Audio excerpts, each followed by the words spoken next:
Want to be happy? Build a life, not just a business. Hey, it's Evan Carmichael, and this channel was created to help you overcome the #1 challenge that is holding you back, a lack of belief in yourself. You watch these videos because you know there's something more inside you too. You've got Michael Jordan level genius at something. So today, let's live your best belief life and get the best video for Elon Musk motivation. Enjoy. Young people globally who want to be like Elon Musk. What's your advice to them? I think that probably they shouldn't want to be. You? I think it sounds better than it is. Okay. Yeah, it's not as much fun being me as you'd think. I don't know. You don't think so? No. There's definitely, it could be worse for sure, but it's, I'm not sure I'm not sure I want to be me. Okay. But if, you know, I think advice, I mean, if you want to make progress in things, I think that the best analytical framework for understanding the future is physics. I'd recommend studying the thinking process around physics, like not the equations. I mean, the equations certainly they're helpful, but the way of thinking in physics is it's the best framework for understanding things that are counterintuitive. And you know, always taking the position that you are to some degree wrong, and your goal is to be less wrong over time. I think one of the biggest mistakes people generally make, and I'm guilty of it too, is wishful thinking. You know, like you want something to be true, even if it isn't true. And so you ignore the things that, you ignore the real truth because of what you want to be true. This is a very difficult trap to avoid. And like I said, it's certainly one that I find myself in having problems with. But if you just take that approach of you're always to some degree wrong, and your goal is to be less wrong, and solicit critical feedback, particularly from friends. Like friends, particularly friends, if somebody loves you, they want the best for you. They don't want to tell you the bad things. So you have to ask them, you know, and say, really, I really do want to know. and then they'll tell you. You don't need college to learn stuff, okay? Everything is available basically for free. You can learn anything you want for free. It is not a question of learning. There is a value that colleges have, which is like, you know, seeing whether can somebody work hard at something, including a bunch of sort of annoying homework assignments, and still do their homework assignments, and kind of soldier through and get it done. You know, that's like the main value of college. And then also, you know, if you probably want to hang around with a bunch of people your own age for a while instead of going right into the workforce. So I think colleges are basically for fun and to prove you can do your chores, but they're not for learning. I think failure is bad. I don't think it's good. But if something's important enough, then you do it even though the risk of failure is high. And so I think my advice, if somebody wants to start a company, is they should bear in mind that the most likely outcome is that it's not going to work. And they should reconcile themselves to that strong possibility. And they should only do it if they feel that they are really compelled to do it. You know, right. Because it's going to, the way starting a company works is like usually in the beginning, the very beginning it's kind of fun. And then it's really hellish for a number of years. You talked about chewing glass. Yeah, there's a friend of mine who's a successful entrepreneur, and started actually his career around the same time as I did. And he has a good phrase. His name's Bill Lee. He said, "Yeah, starting a company is like eating glass and staring into the abyss." And you agree with that? Generally true. Yeah. And if you don't eat the glass, you're not going to be successful. Also, if you want to have more self-belief and more self-confidence, I've created a special free program where every day for the next 254 days, I will send you an unlisted video to help you boost your self-belief and self-confidence. The link to join for free is in the description below. There are just times when something is important enough, you believe in it enough, that you do it in spite of the fear. When you want to do something new, you have to apply the physics approach. Well, we have a lot of good people at SpaceX, that a lot of really talented people. In fact, I wonder, like, sometimes how we can make use of their talents in the best way, because I think we're often not using their talents in the best way.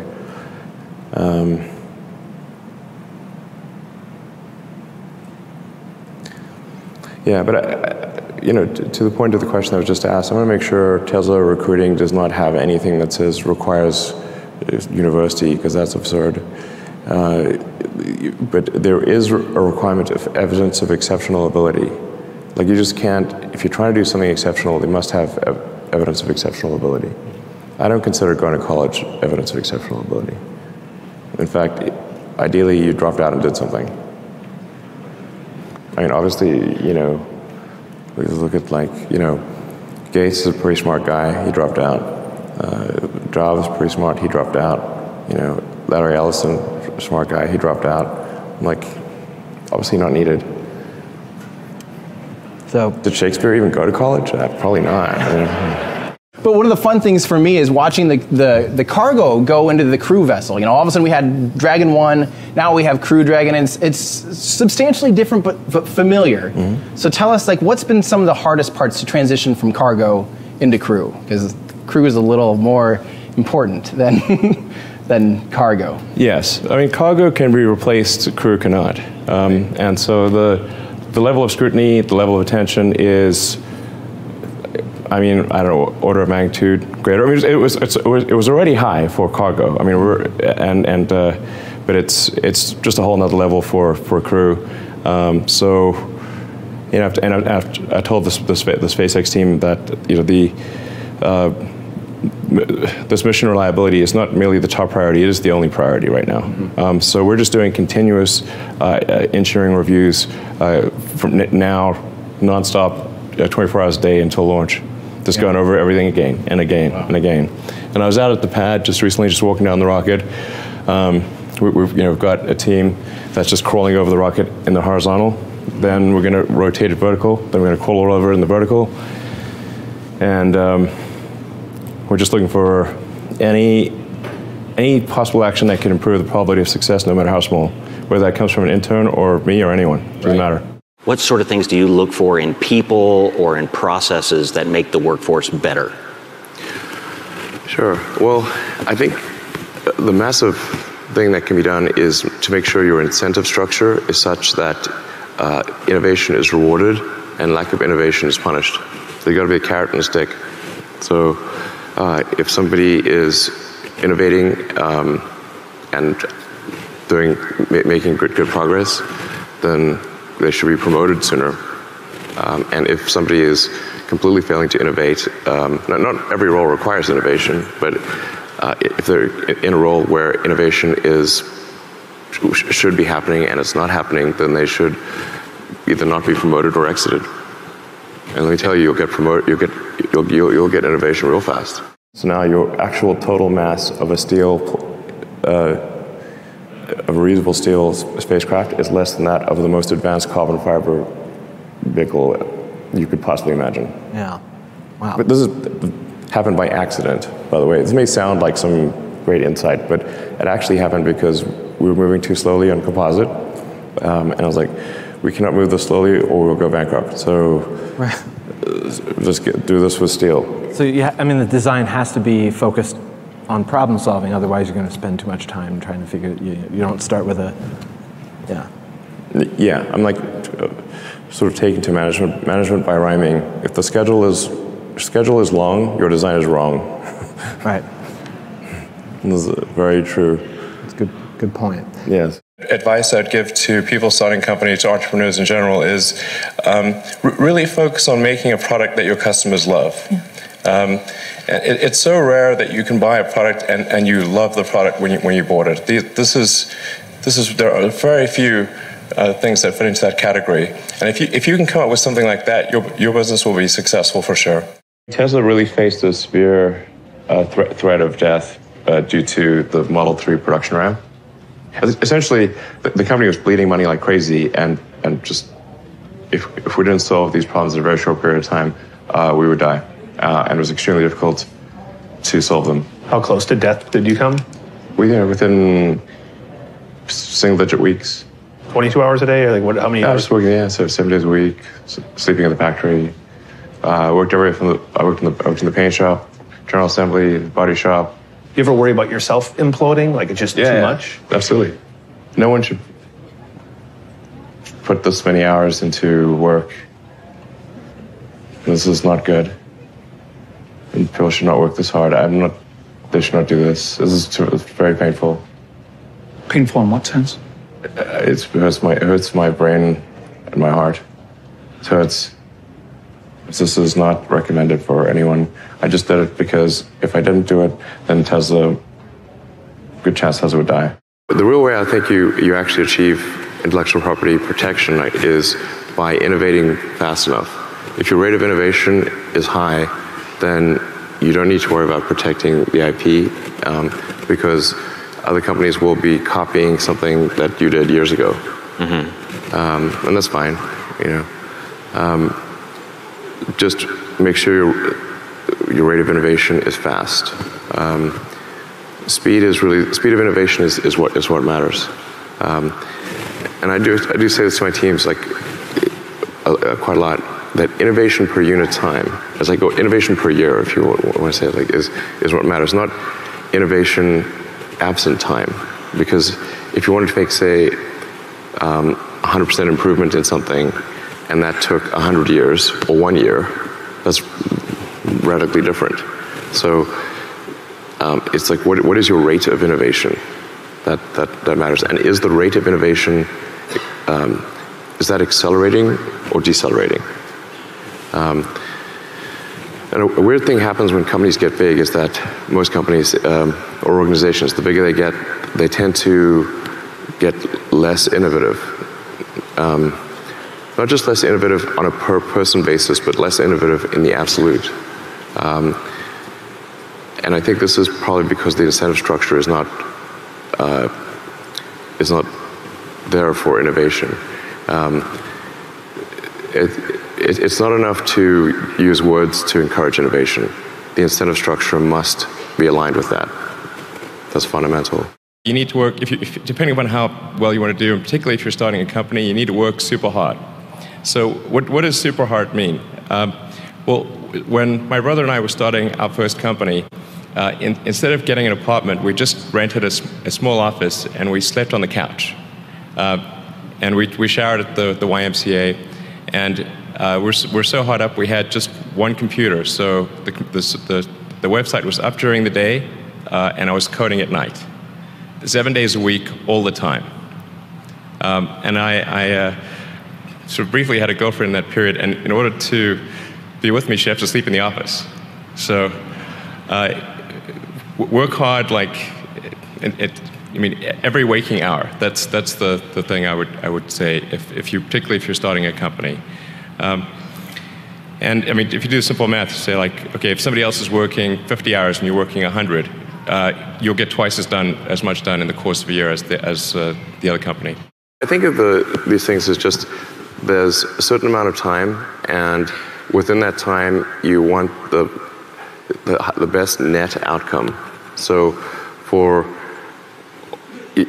all the set of actions that you can do, there's going to be some of which will fail, some of which will succeed, and you want the net useful output of your set of actions to be the highest. I'm going to use a baseball analogy. baseball, they don't let you just sit there and wait for the perfect pitch until you get a real easy one.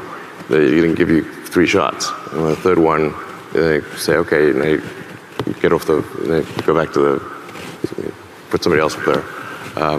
So your 3 strikes on baseball, not on bat anymore. So what you're really looking for is like, what's the batting average? How you doing on score, and just there's going to be some amount of failure, but you want your net output, net useful output to be maximized. Failure is essentially irrelevant unless it is catastrophic. Don't just follow the trend. So you may have heard me say that it's good to think in terms of the physics approach of first principles, which is, rather than reasoning by analogy, you boil things down to the most fundamental truths you can imagine, and you reason up from there. And this is a good way to figure out if something really makes sense, or if it's just what everybody else is doing. It's hard to think that way. You can't think that way about everything. It takes a lot of effort.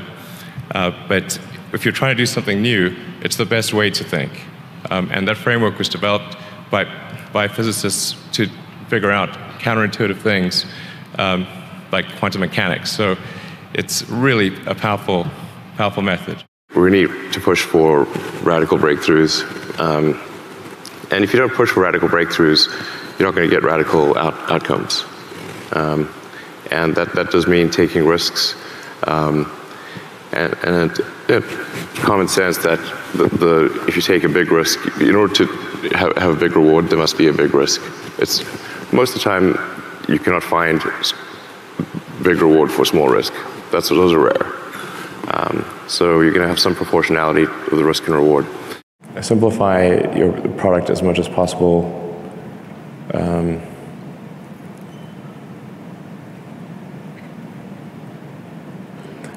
And then like if I think of some of the ways in which, how does a smart engineer make dumb mistakes, is optimize something that shouldn't exist. Don't optimize something that shouldn't exist. But people are trained to do this in college.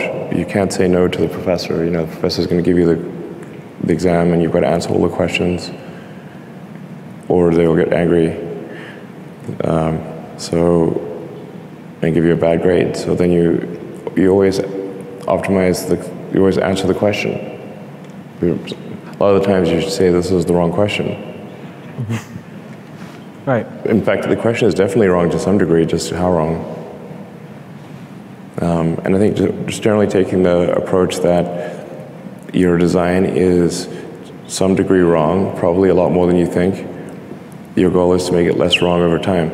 Zip2 started off as basically, like I said, we're trying to figure out how to make enough money to exist as a company, and so since there wasn't really any advertising money being made, we thought we could help existing companies get online, bring their stuff online. So we developed software that helped bring a lot of the newspapers and media companies online, because a lot of them just they also didn't know what the internet was. You had some big customers, didn't you? Yeah.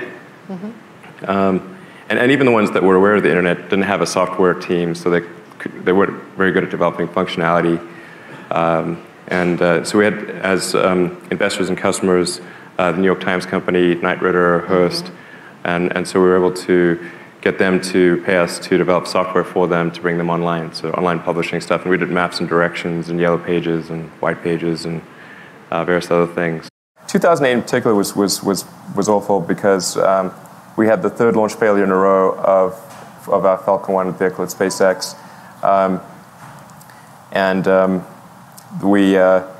The Tesla financing round that we were raising fell apart because the economy was going to tailspin.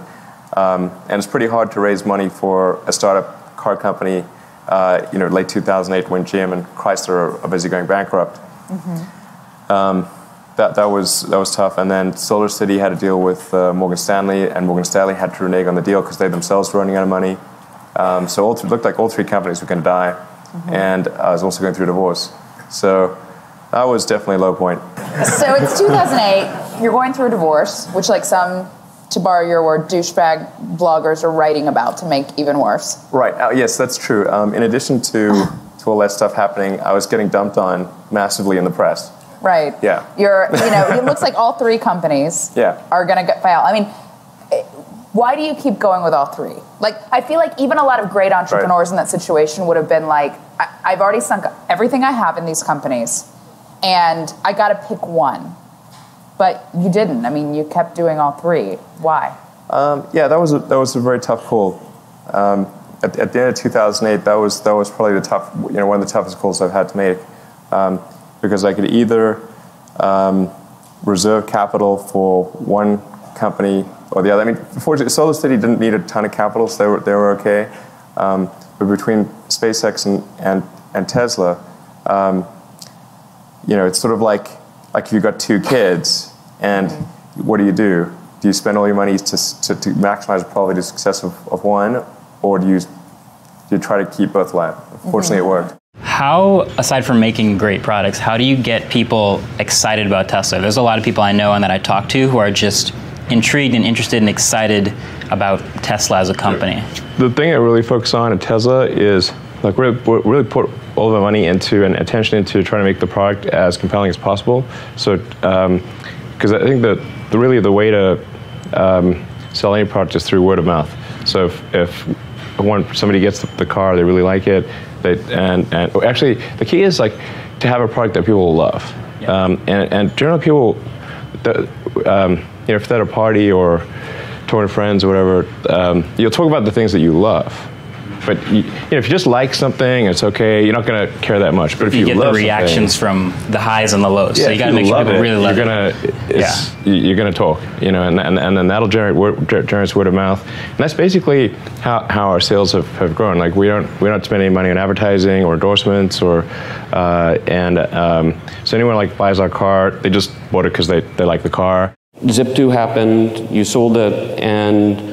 And bought the McLaren, yeah. And if I'm not mistaken, you invested most of that money into your next venture, X.com. That's right. Most of the funds went into X.com, which was later renamed PayPal. That worked out pretty well. It worked out pretty well, but looking back on it, because you put a lot of your eggs in that basket. Would you advise entrepreneurs to roll the bones quite the way you did? Yeah, absolutely. I think so. I think it's worth investing your own capital in what you do. I don't believe in the sort of other people's money thing. I think if you're not willing to put your own assets at stake, then you shouldn't ask other people to do that. We don't think too much about what competitors are doing. Just because I think it's important to be just focused on making the best possible products. It's sort of maybe analogous to what they say about if you're in a race. Don't worry about what the other runners are doing. Just run. What is the likelihood that you personally will go to Mars? 70%. We've recently made a number of breakthroughs that I'm just really fired up about. And when does that happen? In our lifetimes? Yeah. I'm talking about moving there. So it's like, if you can get the price per ticket maybe around $200,000. This could be an escape hatch for rich people. No, your probability of dying on Mars is much higher than Earth. Really, the ad for going to Mars would be like Shackleton's ad for going to the Antarctic. It's going to be hard. There's a good chance of death. Going in a little can through deep space. You might land successfully. Once you land successfully, there will be you'll be working non-stop to build the base. So not much time for leisure. And once you get there, even after doing all this, there's a very harsh environment, so there's a good chance you die there. We think you can come back, but we're not sure. Now, does that sound like an escape hatch for rich people? And yet you would unhesitatingly go. There's lots of people that climb mountains. Why do they climb mountains? Because people die on Mount Everest all the time. They like doing it for the challenge. It's very important to seek out, to actively seek out and listen very carefully to negative feedback. and this is something that people tend to avoid because it's painful. But I think this is a very common mistake, is to not actively seek out and listen to negative feedback. Where do you do that? Do you go into forums? Do you go into Twitter? Like, what are your areas where you go to look for feedback on, let's say, the Tesla? Well, it's like everyone I talk to is, in fact, when friends get a product, I say, look, don't tell me what you like, tell me what you don't like. Right. And because otherwise your friend is not going to tell you what he doesn't like. Right. He's going to say, oh, I love this and that, and then leave out the this is the stuff I don't like list, because he wants to be your friend. It doesn't want to offend you. So you really need to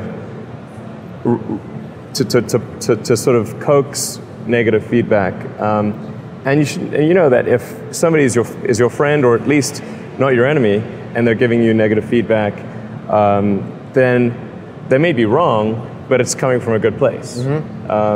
And sometimes even your enemies give you good negative feedback. When I was a kid, I didn't really have any grand designs. I mean, the reason I started programming computers is because I like computer games. And I play lots of computer games, and I learned that if I wrote software and sold it, then I could get more money and buy better computers. So it wasn't really, with some grand vision or anything. When I was growing up, I'd read lots of books, and they were very often set in the United States, and it seemed like a lot of new technology was being developed in the United States. So I thought, okay, I really want to work on new technology, so I want to get to Silicon Valley. When I was growing up, Silicon Valley seemed like some sort of mythical place, like Mount Olympus or something. I came to the conclusion that my initial premise was wrong. That in fact, there's a great deal of will. There's not such a shortage, but people don't think there's a way, and that if people thought there was a way, or at least something that wouldn't break the federal budget, then people would support it. Which, in retrospect, I think is actually kind of obvious, because the United States is a distillation of the human spirit of exploration. People came here from other places. There's no nation that's more a nation of explorers than the United States. But people need to believe that it's possible, and that it's not. They don't have to give up like healthcare or something important. Right. It's got to be that's important. So I thought, okay, well, then it's not a question of will. It's a question of showing that there's a way. In the beginning, nobody wanted a Tesla. I can tell you that. When we made the original sort of roadster sports car, people were like, well, why would I want an electric car? My gasoline car works fine. I'm like, no, electric car is better. I should try it. And it was hard to get people to do a test drive. First of all, nobody knew who we were. They never heard of this company. And I'm like, yeah, we're named after Nikola Tesla. You know that guy? Nope. So for sure we were doing push in the beginning, because people said there was no one telling us that they wanted an electric car. So it was not out of like, it was like lots of people coming up to me saying, hey, I really want an electric car. I heard that 0 times. So people were like, it's like, man, we're going to make an electric car and show that these things can be good, and then people will want them. It's like, I think it was like Henry Ford said, like when we talk about the Model T, it's like if you asked the public what they wanted, they'd say a faster horse. So if you did like a big survey and say, hey, public, before automobiles, what would you like? It's like, well, I'd like my horse to go 3 miles an hour faster and eat less food and be stronger and live longer and that kind of thing. There'll be basically a bunch of incremental improvements on a horse.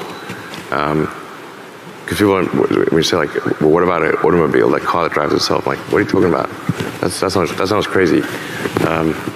But when you actually make an automobile and give it to people and say, okay, now this is a horse where you can keep it in the barn, and if you leave for a month, it's still alive.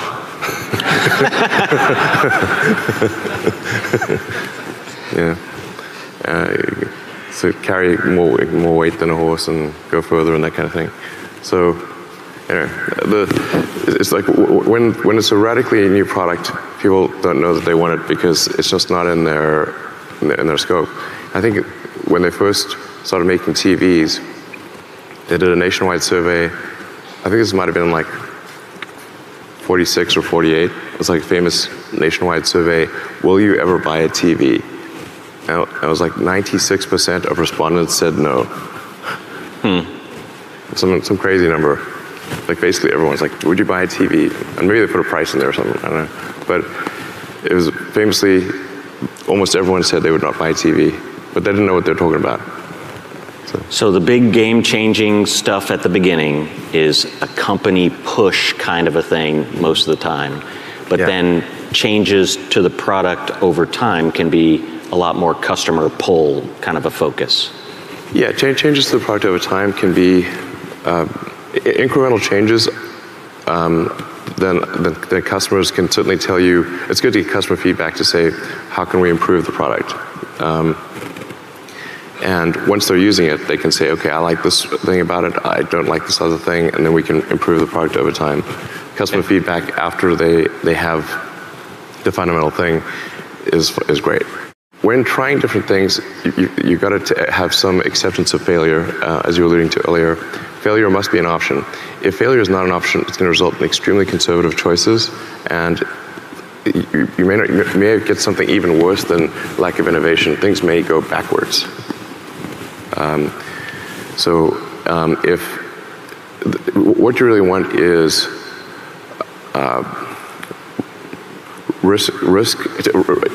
you want reward and punishment to be proportionate to the actions that you seek. So if what you're seeking is innovation, then you should reward success in innovation, and only there should be minor consequences for trying and failing.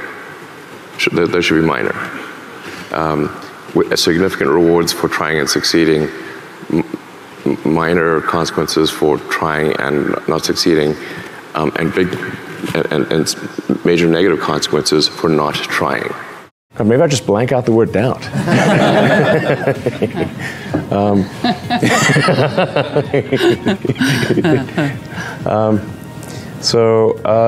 No, I mean, to be totally frank, I doubted us too. So I thought we, had maybe, when starting SpaceX, maybe had a 10% chance of reaching orbit. So to those who doubted us, I was like, well, I think you're probably right. I mean, the number of times that I was told, like, because I was taking the money that I earned from PayPal and rolling it into to create SpaceX and Tesla, and I ended up spending it all. It wasn't the intention, but almost both companies went bankrupt. Frankly, 2008 was a tough year. It took us 4 attempts just to get to orbit with Falcon 1. But a lot of times people would tell me this joke, like, how do you make a small fortune in the rocket industry? You start with a large one, is the punchline. And I was like, okay, I already heard that joke 12,000 times, Anyway, and it almost came true. We just barely made it there, that 4th launch of Falcon 1. That's all the money we had for that 4th launch. And then, and that wasn't even enough to save the company. We also then had to win the NASA cargo resupply contract. So that came a little after, a little bit later, or right towards the end of 2008. Those are the 2 key things that saved SpaceX. Otherwise, we would have, not made it. So yeah, I think those doubters were, their probability assessment was correct. But fortunately, fate has smiled upon us and brought us to this day. As you look back on your career in the space industry, what has been the most surprising or unexpected challenge that you faced? And along those lines, if you were to go back in time and talk to your 20-year-old self, would you do anything differently? Go back in time to your 20-year-old self. I mean, I think if I get I think it would make far fewer mistakes, obviously, if I could go, like, here's a list of all the dumb things you're about to do, please do not do them. Wouldn't we all? It'd be a very long list, and like, here, let me write it down or something, I mean, it's hindsight's 20/20, so it's hard to say. I mean, I've made so many foolish mistakes, I lost count, honestly.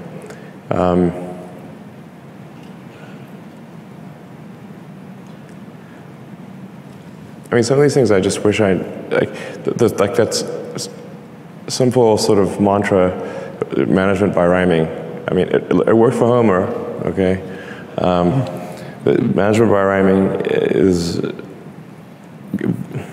that thing I was saying, like, if the schedule is long, the design is wrong. We've overcomplicated the design many times. And I think we should have just gone with a simpler design, with the acid test being, how long will it take for this to fly? And if it's going to take a long time, don't do it. Do something else. I think one thing that's important is if you have a choice of a lower valuation with someone you really like, or a higher valuation with someone you have a question mark about, take the lower valuation. It's better to have a higher quality venture capitalist who you think would be great to work with than to get a higher valuation with someone where there's even a question mark, really. I think that's important. It's sort of like getting married, I mean, the way I tend to view problems is from a physics standpoint. I think physics is a good analytical framework. And one of the key things in physics is to reason from first principles. This is contrary to the way most human reasoning takes place, which is by analogy. Reasoning from first principles just means that you figure out what are the fundamental truths or things that people are pretty sure are fundamental truths, and can you build up to a conclusion from that, from those principles, and then certainly if you come up with some idea and it appears to violate one of those fundamental truths, then you're probably wrong, or you should get a really big prize or something like that. So this may seem like, I don't know, it may seem sort of obvious when it's explained, but it's actually not what people do.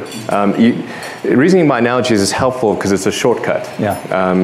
And it's mostly correct, but it tends to be most incorrect when you're dealing with new things, because it's hard to analogize to something really new. Tesla really faced a severe threat of death due to the Model 3 production ramp. Essentially, the company was bleeding money like crazy, and just if we didn't solve these problems in a very short period of time, we would die, and it was extremely difficult to solve them. How close to death did you come? Within single-digit weeks. 22 hours a day, or like how many hours? I was working, so 7 days a week, sleeping in the factory. I worked everywhere I worked in the paint shop, general assembly, body shop. You ever worry about yourself imploding, like it's just too much? Absolutely. No one should put this many hours into work. This is not good. And people should not work this hard. They should not do this. It's very painful. Painful in what sense? It hurts my brain and my heart. And you started with a much smaller rocket, the Falcon 1. And was your goal at that point, when you started with Falcon 1, to get to the point where we had 9 engines for Falcon 9? Was that your goal at that time? When I started SpaceX, I only thought there was maybe a 10% chance of getting Falcon 1 to orbit. I did not at all think that this would happen. So this is for sure a dream come true. But I literally at the time I didn't know anything about rockets, and I've been the chief engineer of SpaceX since day one, and I don't really know anything about rockets, which is why the first 3 rockets failed. Right. And then so the first 3 Falcon 1s for SpaceX were failures. Yes. And then tell me about the fourth one. The fourth one, so I'd actually only had enough money for three flights. So I had no more money left, but we managed the team sort of rallied, and we managed to put together enough spare parts to do a 4th launch, and that 4th launch was successful. And And then So what would have happened if it wasn't successful? Oh, well, SpaceX would have died. So we would not be here right now at this moment getting ready to launch Crew Dragon to the international system. We've got a lot of work to do because we've got a lot of service centers and charge stations to construct. So mostly it's like we're trying to build our service and charge infrastructure as fast as possible. And I know this, like some of the customers who have ordered a car, they're not in the major cities, so they're a little unhappy with us because we are delaying delivery of their car. In fact, I'm going to apologize to some of them personally and explain the reason we are delaying delivery is because we really want them to have a good experience. But if they're too far from a service center and the charging is not sorted out, then they will not have a good experience. So we're going to delay the cars just for a few months to make sure that they have a good experience. I think it's also important to reason from first principles rather than by analogy. So the normal way that we conduct our lives is we reason by analogy. We're doing this because it's like something else that was done, or it's like what other people are doing. Me Too type ideas. Yeah, slight iterations on a theme, and it's kind of mentally easier to reason by analogy rather than from first principles. But by first principles is kind of a physics way of looking at the world, and what that really means is you kind of boil things down to the most fundamental truths and say, okay, what are we sure is true, or as sure as possible is true, and then reason up from there. That takes a lot more mental energy. Give me an example of that. Like, what's one thing that you've done that on that you feel has worked for you? Sure. So somebody could say, in fact people do, that battery packs are really expensive and that's just the way they'll always be because that's the way they've been in the past. You're like, well, no, that's pretty dumb, because if you applied that reasoning to anything new, then you wouldn't be able to ever get to that new thing. Right. You are unusually fearless and willing to go in the face of other people telling you something is crazy. And I know a lot of pretty crazy people, you still stand out. Where does that come from, or how do you think about making a decision when everyone tells you this is a crazy idea? Or where do you get the internal strength to do that? Well, first of all, I'd say I actually think I feel fear quite strongly. So it's not as though I just have the absence of fear.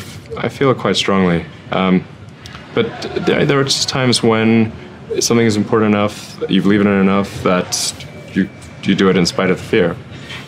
So speaking of important things, like people shouldn't think people shouldn't think, well, I feel fear about this and therefore I shouldn't do it. It's normal to feel fear. Like you'd have to do something mentally wrong if you didn't feel fear. So you just feel it and let the importance of it drive you to do it anyway. Yeah, actually something that can be helpful is fatalism to some degree.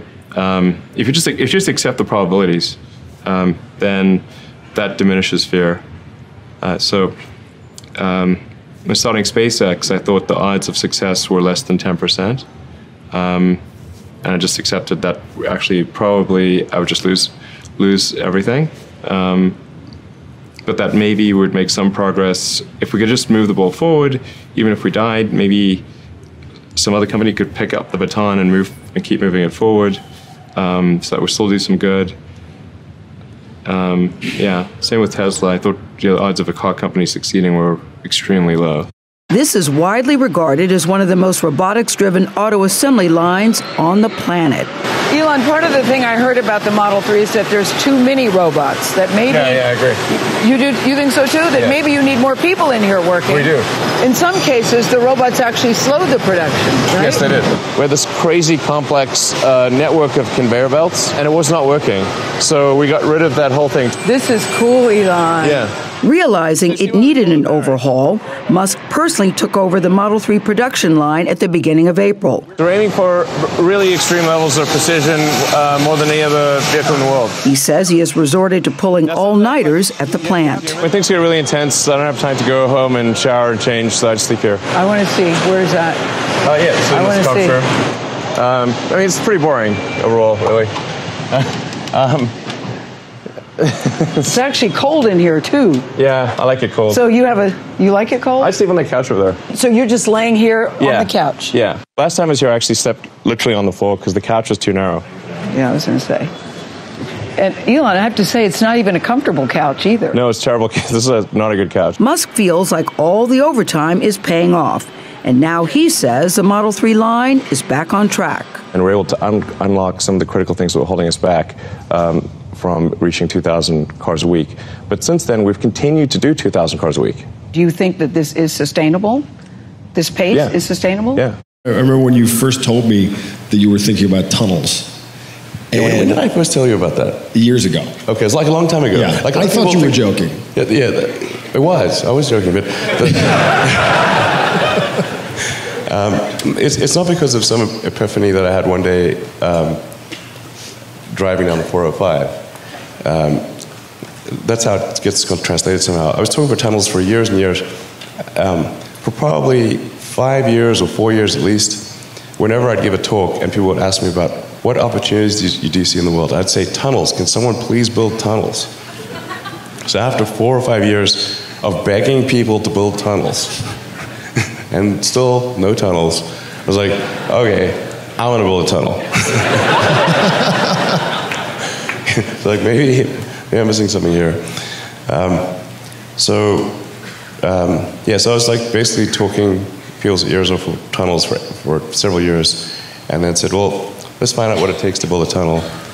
And so I started digging a tunnel. I wanted to start the tunnel from where I could see it from my office at SpaceX. So I said, well, let's just carve off a part of the parking lot across the road so I can see if anything's happening or not.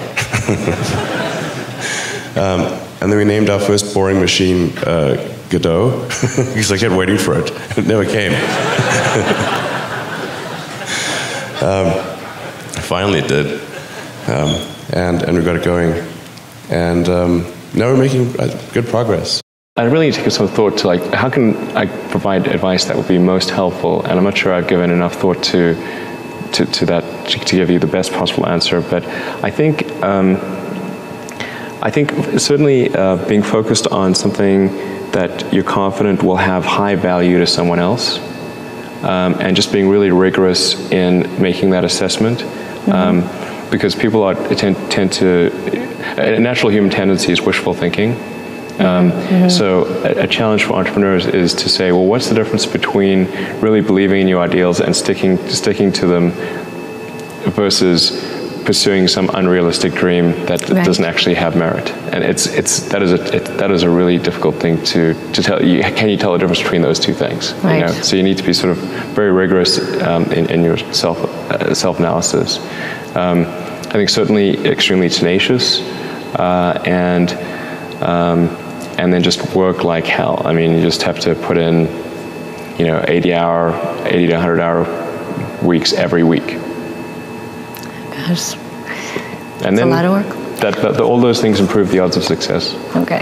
I mean, if other people are putting in 40-hour work weeks and you're putting in 100-hour work weeks, then even if you're doing the same thing, you know that in 1 year you will achieve what they achieve. You will achieve in 4 months what it takes them a year to achieve.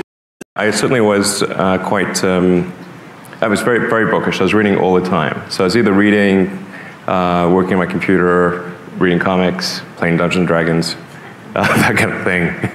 And I understand Hitchhiker's Guide to the Galaxy, that wonderful book by Douglas Adams. That was a key book for you. What was it about that book that fired your imagination? So I guess when I was in around 12 or 13, I had kind of an existential crisis, and I was reading various books on trying to figure out the meaning of life, and like what does it all mean? Because it starts seeming quite meaningless, and then we happen to have like some books by Nietzsche and Schopenhauer in the house, which you should not read at age 14. It's bad. It's really negative. But then I read Hitchhiker's Guide to the Galaxy, which was like quite positive, I think, and it sort of highlighted an important point, which is that a lot of times the question is harder than the answer. And if you can properly phrase the question, then the answer is the easy part. And so, to the degree that we can better understand the universe, then we better know what questions to ask. And then whatever the question is that most approximates what's the meaning of life, you know, that's the question we could ultimately get closer to understanding.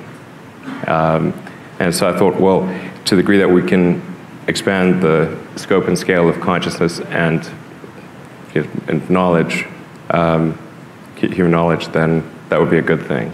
Question that has been discussed over the past couple of days. Should we be considering one-way only trips to Mars? What's the best approach to colonize the planet? Is it, well, what's your view? Is that socially acceptable? Do you think people will sign up to do it? Well, I think there's plenty of people who will sign up for a one-way trip to Mars. But maybe if we could have a show of hands, who would consider such an option? I see some, not many, but perhaps enough for a couple of missions. So certainly be enough. I mean, I think it's sort of like, is it a one-way mission and then you die? Or is it a one-way mission and you get resupplied? That's a big difference. Very good. Wait for the second option. Yeah, exactly. But I mean, I think it ends up being a moot point because you want to bring the spaceship back. Like, these spaceships are expensive, okay? They're hard to build. You can't just leave them there. So whether or not people want to come back or not is kind of, like, they can jump on if they want, but they need the spaceship back. Thank you. I mean, it's kind of weird. Like, there's like a huge collection of spaceships on Mars over time. Like, it was like, maybe we should send them back. I mean, of course we should send them back. One of the most difficult choices I've ever faced in life was in 2008. I think I had maybe $30 million left, or $30 or $40 million left in 2008. And I had two choices. I could put it all into one company, and then the other company would definitely die, or split it between the two companies. But if I split it between the two companies, then both might die. And when you put your blood, sweat, and tears into creating something, or building something, it's like a child. And so it's like, which one am I going to let one starve to death? I couldn't bring myself to do it, so I split the money between the two. Fortunately, thank goodness, they both came through. I've heard people say, listen, he's an out-of-the-box thinker, he's a businessman, he's an entrepreneur, but people that know you say... a businessman, I wouldn't say.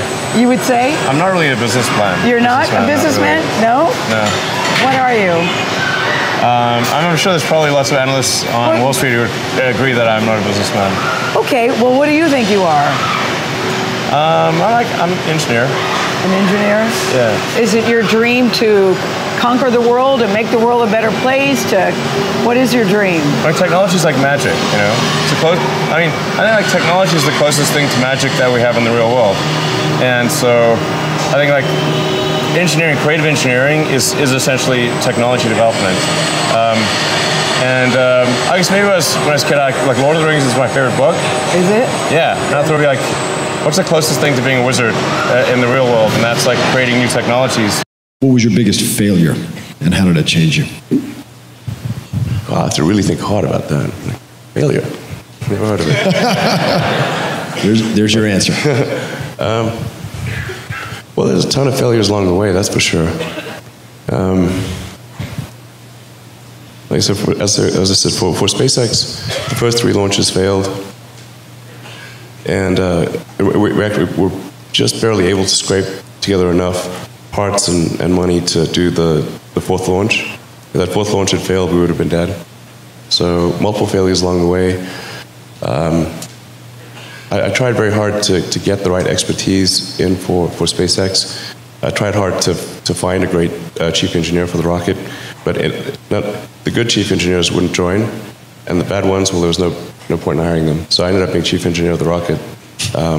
So if I could have found somebody better, then we would have maybe had less than 3 failures. What motivations do people need to harness to try to make change, as opposed to just reading about change? And that's not supposed to be an easy question. I don't think oh, it's this. Well, like I said, I think if you study engineering and you figure out how to design new things, then it's relatively easy to start a company. You just need to get a few like-minded people with you, and then focus on creating a prototype, a compelling prototype, as soon as possible. And then, there's a strong venture capital industry in this country that will give you funding to take things to the next level, and that's all there is to it. And you might, if you try it a few times, you may or may not succeed. But I think sometimes people fear starting a company too much. They have to say, really, what's the worst that could go wrong? You're not going to starve to death. You're not going to die of exposure. What's the worst that could go wrong?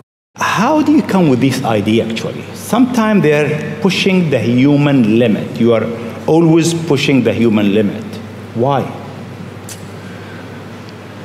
Well, I think about what technology solution is necessary in order to achieve the particular goal, and then try to make as much progress in that direction. Being a multi-planet species and being out there among the stars is important for the long-term survival of humanity, and that's one reason, kind of like life insurance for life collectively, life as we know it.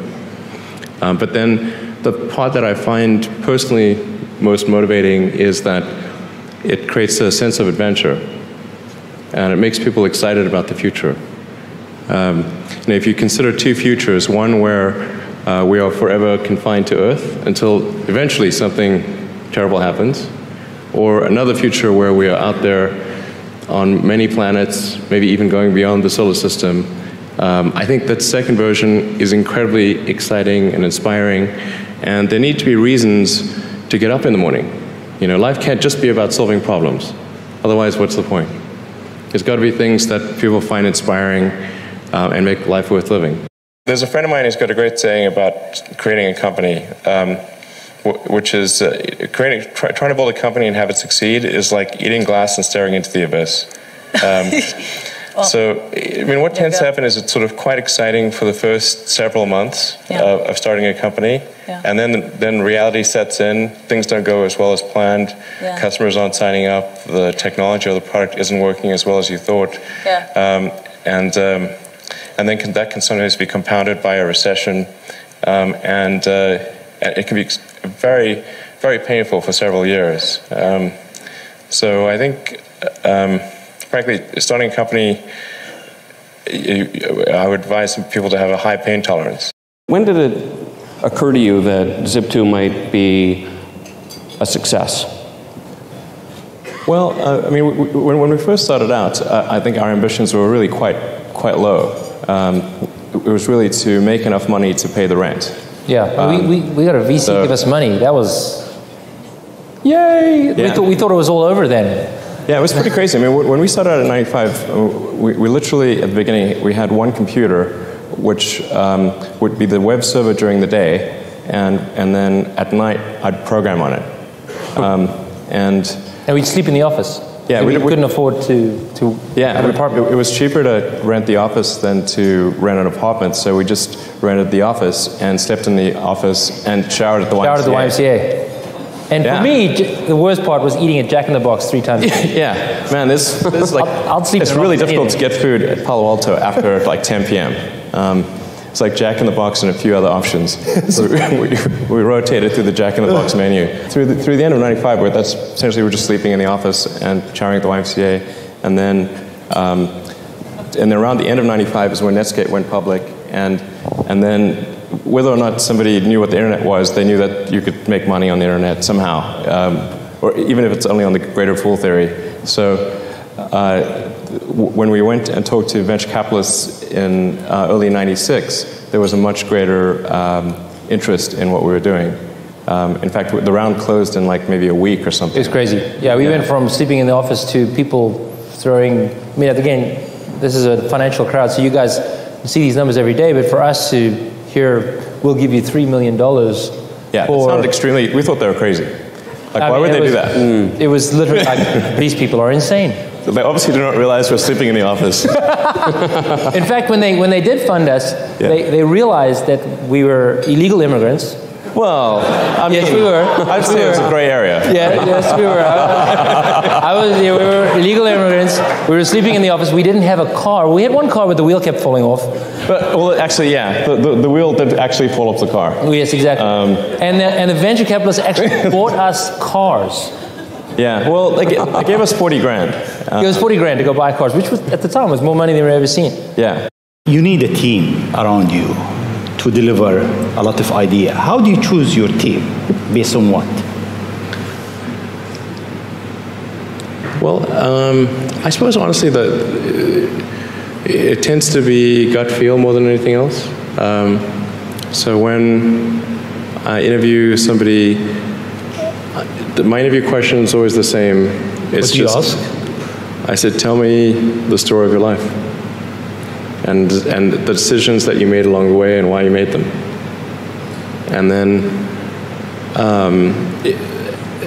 and also tell me about some of the most difficult problems you worked on and how you solved them.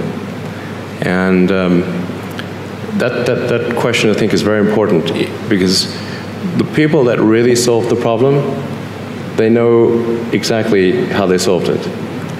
They know the little details. And the people that pretended to solve the problem, they can maybe go one level and then they get stuck. The president's first space policy directive to me was go to the moon, and the word in there is sustainably. Reusability is fundamental. A fully reusable vehicle will cost 100 times less per flight than an expendable vehicle. And it kind of makes sense. If you think of any other mode of transport, it could be like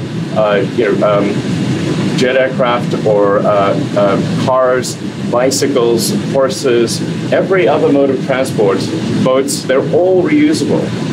The weird one that isn't reusable is space. That's right. So you can imagine how expensive it would be if every time you flew in a jet that you had to get a new jet, right. As opposed to refuel the jet.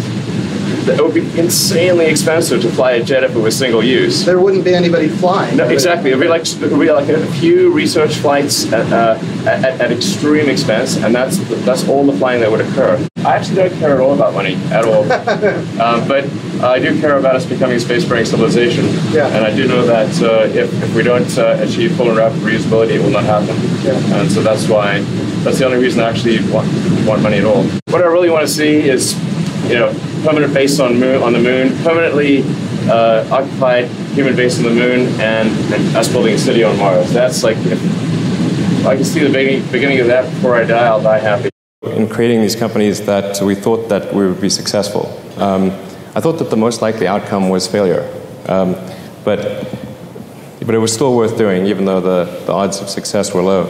In fact, even for SpaceX, originally what I started doing was not creating a rocket company, but actually was going to do a small mission to Mars, which was just a philanthropic mission where you would send a small greenhouse with seeds and dehydrated gel, and it would, upon landing, hydrate the gel, and you'd have this cool picture of green plants on a red background. And the public tends to respond to precedents and superlatives. So this would be the first life on Mars, furthest that life's ever traveled, and you'd have this great money shot of green plants on a red background. So, I thought that would get people's attention. So, but the expectation for that was no return. So I thought we wouldn't get any, we'd just spend the money on that, and it wouldn't happen.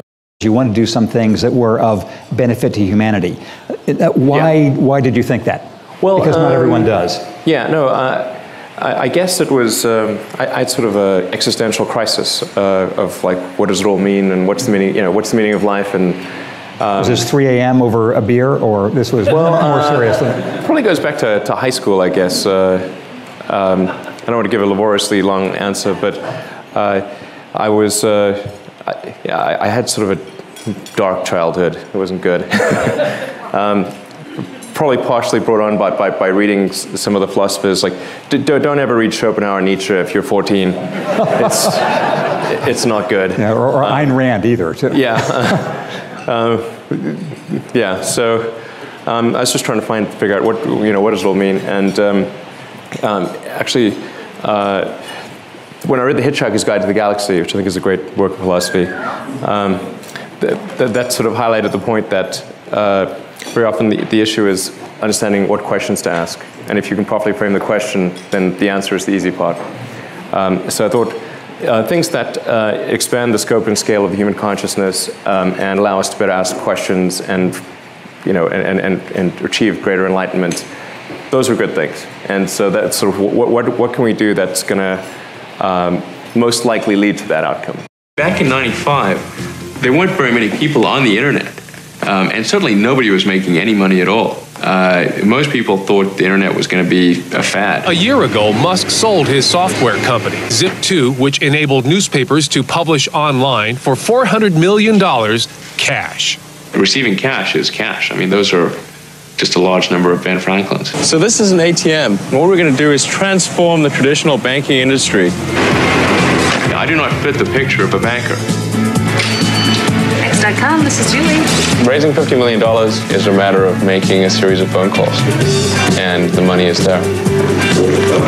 I've sunk the great majority of my net worth into X.com, which is the new banking and mutual funds company on the internet that I've started.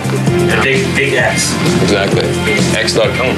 I think X.com could absolutely be a multi-billion-dollar bonanza, because if you look at the industry that X is pursuing, it's the biggest sector of the world economy. I mean, what you've got going on with the internet is it's basically like an earthquake where the epicenter is Silicon Valley, and it's shaking up the whole world. Elon, you've been compared to Henry Ford, Richard Branson, Steve Jobs. Who do you compare yourself to? I don't really compare myself to anyone. I mean, it's not. There's certain people that I admire from history that I think are, great. Certainly, many of the scientists and engineers and literary figures and so forth.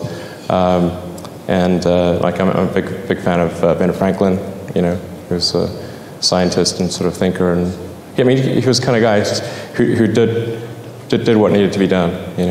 So guys like that, I wouldn't say I compare myself in any way, but I certainly admire them. Now I've got a special bonus clip that I think you're gonna enjoy. But before that, it's time for the question of the day. I wanna know, what was your single biggest takeaway from this video? And what is your specific plan of action for the next week?